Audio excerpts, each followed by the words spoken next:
रहीम यार खान में एक वाक़या हुआ और एक सियासी कारकुन के घर गए, पंजाब पुलिस गई और वही पंजाब पुलिस जिसको टिकटॉकर जो है वो उसकी रूह रवां हैं। और टिकटॉकर आपको मालूम है कि आजकल सब्ज़ इनकलाब की बहुत ज़्यादा बड़ी दाई हैं, सब्ज़ इनकलाब लाना चाहती हैं और उनके साथ बादशाह सलामत हैं। और बादशाह सलामत फिर कुरान मजीद की आयत भी पढ़ते हैं और फिर वो उन आयत पे अमल नहीं करते। असल मसला ये है। और गए हैं रहीम यार खान, एक सियासी कारकुन, उनके घर गए और वो नहीं थे और उनकी अहलिया पर तशद्दुद किया।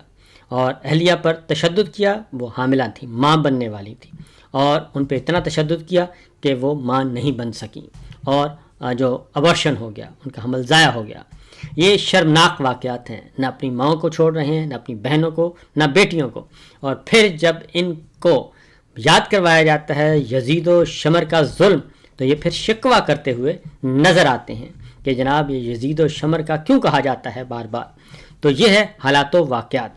तो इसीलिए पाकिस्तान के अवाम, खा पाकिस्तान के अंदर हैं या पाकिस्तान से बाहर रहते हैं, दुनिया भर में बसने वाले ओवरसीज़ पाकिस्तानी भी इस जुल्म व सितम का शिकार हैं। उनके अजीज़ व अकारब इस जुल्म का शिकार हैं। और जो कोई भी इनको इस्लाह अहवाल का कहता है तो वो उनके ख़िलाफ़ हो जाते हैं और उनके ख़िलाफ़ कार्रवाइयाँ शुरू कर देते हैं और फिर अपनी रियासती ताकत इस्तेमाल करते हैं और फिर कहते हैं कि जनाब इन्हें कुछ कहा भी ना जाए।